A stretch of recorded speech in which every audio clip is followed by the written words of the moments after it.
या ठिकाणी आपल्या उद्यामध्ये हा पेशामधून एक कार्यक्रम राबवला, त्याच्यासाठी आमच्यामध्ये सगळी खूप खुशी वाटत आहे. कारण आपण आदिवासी आहेत आणि आदिवासी असून आपल्यामध्ये आदिवासी आपण आहेत आणि एवढे स्वाभिमानी आहेत असा दुसरा काही समाज स्वाभिमानी नाही. आपल्या घरामध्ये जो कोणी येतोय त्याला आपण तांब्याभरून पाणी देतो, वेळेवर आला त्याला उपाशी पाठवत नाही, असं आपण गोळखुळा आपण एक आदिवासी आहेत. त्याच्यासाठी आदिवासी एक आपण नावाने ह्या ठिकाणी आज ह्या ठिकाणी मला आठवलं बोलता बोलता आज आपलं बाळ जन्माला येतं आणि त्यावेळेस 5 दिवसात आपण पाचोरा करतो. पहिली रीत आपली आहे की 5 दिवसानंतर आपण पाचोरा करतो. मन आहे काळूराम काका सांगत होते की आदिवासी 5 दिवसात हा पात्रीला पुंजले जातो आणि हे नक्कीच आहे मित्रांनो. ही आपली पहिली बाळपणाची रीत आहे आणि ही आपण टिकवली पाहिजे. चांगल्यापुरती नाही तर आपण ही टिकवली पाहिजे, जपली पाहिजे. आणि मित्रांनो आपण जर ही एक रूपरेष आहे, आपली रीत आहे, आपण विसरलो तर मग आपण इथंच संपलो आहे. त्याच्यानंतर लग्नाच्या रीती मगात वर्णन केलं, त्यांना प्रमाणपत्र दिलं. मित्रांनो आपला गावठी भगत लग्न लावायचा, कारण ज्याच्या आधारे आम्ही लग्न उभारतो. पैसा टका लगीन लाग, कणगी कोठारा लगीन लाग, माय बापा लगीन लाग, भावाबंधा लगीन लाग, ताट्यापाटला लगीन लाग आणि गाव देवा लगीन लागत. सर्व देवांचं वर्णन करून याच्या आधारे आपण लगीन लागतो आणि शेवटचा शब्द शुभ मंगल सावधान असा आपला भगत हा लगीन लावतो आमच्या कोकणी समाजामध्ये. मित्रांनो हे आमचे लग्नाचे रीती आहेत आणि आपला एक समाज जो आदिवासीचा आहे, आपण नवरा आणि बायकोची नातं जोडतो. त्यावेळेला मित्रांनो आपण एक मुलीला दहेज देतो.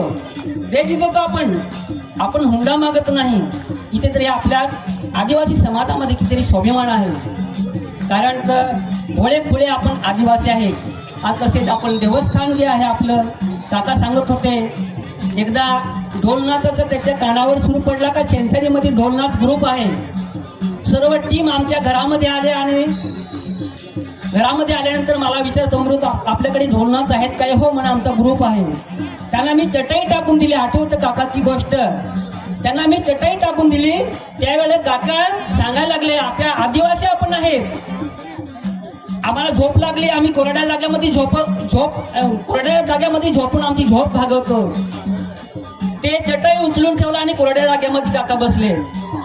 त्यानंतर त्यांनी सांगितलं काय आम्हाला जर भूक लागली तर आम्ही मिठाची भाकर खाऊन आमची भूक भागवतो.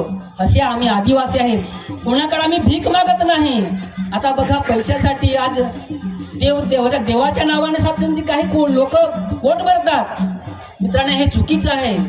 अरे देव तर आपणच आहेत, आदिवासी बांधव आहेत, किती दयाळू आहेत, आपल्यामध्ये जे गुण आहेत देवी गुण आहेत. मित्रांनो हा इथं काही खेळ नाही. आपण असं आलो या कार्यक्रमाला एक बघायला आलो अशात नाही. आपले आदिवासी गुण प्रत्यक्ष ओळखायला शिका. मित्रांनो आपणच देव आहेत, आपल्यासारखा दुसरा समाज देवाप्रमाणे वागत नाही.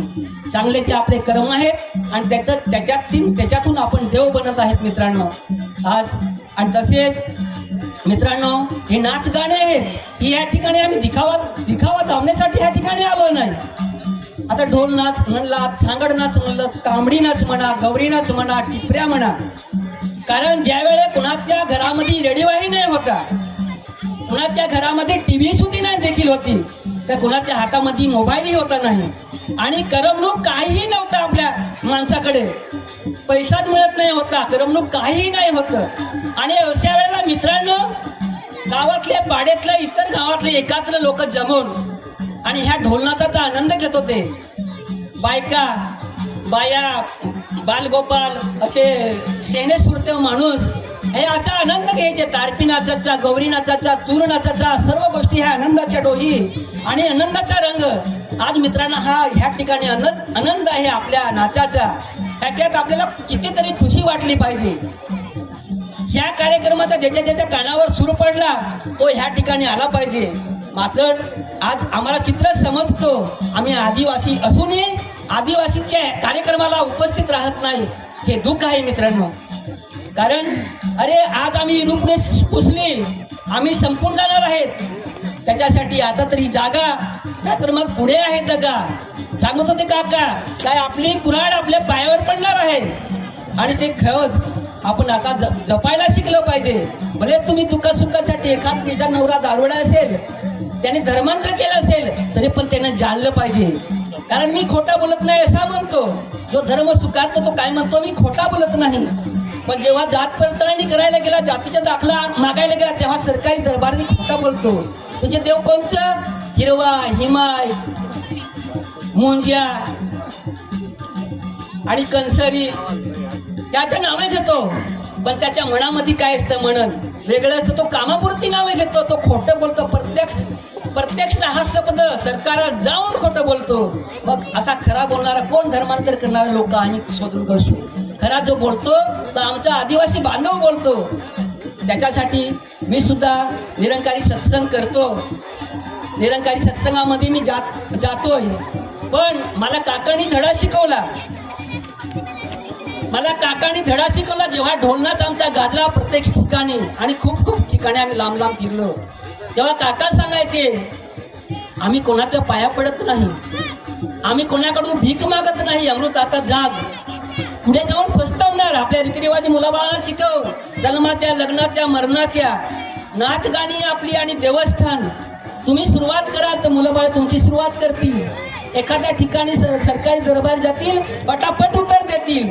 आणि तुम्ही विसरलं तर तुमची मुलं फसतावतील.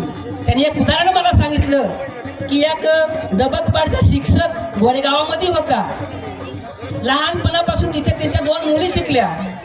त्यांना आपल्या गावातली काही रीतिरिवाज माहीत नाही. शिकल्या, सवरल्या, डॉक्टर लाईनला गेल्या. जेव्हा प्रमाणपत्र मिळवण्यासाठी त्या ठिकाणी जजनी त्याला प्रश्न विचारला का, बाई तुमच्या जन्माला जेव्हा बाळ येतात तेव्हा तुम्ही काय करता? तो म्हणे बारसा. मग तुमचं नाच गाणं कोणचं? तर म्हणे गर्भ. आणि तुमचं देव काय? तर गणपती. मग त्यांना आदिवासी म्हणून स्वीकारलं नाही, प्रमाणपत्र भेटलं नाही. त्यांचा वडील तिथे रडत होता. मग त्यांना एखादा आपला आदिवासी बांधव भेटला. का रडता? तर मग आमच्या मुली, आम्ही आदिवासी असून आम्हाला प्रमाणपत्र भेटलं नाही, याच्यासाठी काय करायला पाहिजे? मग त्यांनी धडा शिकवला. पालघरमध्ये जा, काळजाम काका धोगडे यांच्याकडे जा, तुम्ही शिकून घ्या. मग तिथे येऊन 15 दिवस ट्रेनिंग करून त्या मुलींना 9वारी साडी नेसायला शिकवली आणि पूर्ण धडा शिकवला. आणि परत अपील करून नंतर त्यांना प्रमाणपत्र मिळवून दिला. मग ते वडील सांगायला लागले का ह्यांना नवरं सुद्धा आदिवासी करून तुम्हीच द्या, काय ते ह्या मुली विसरतील.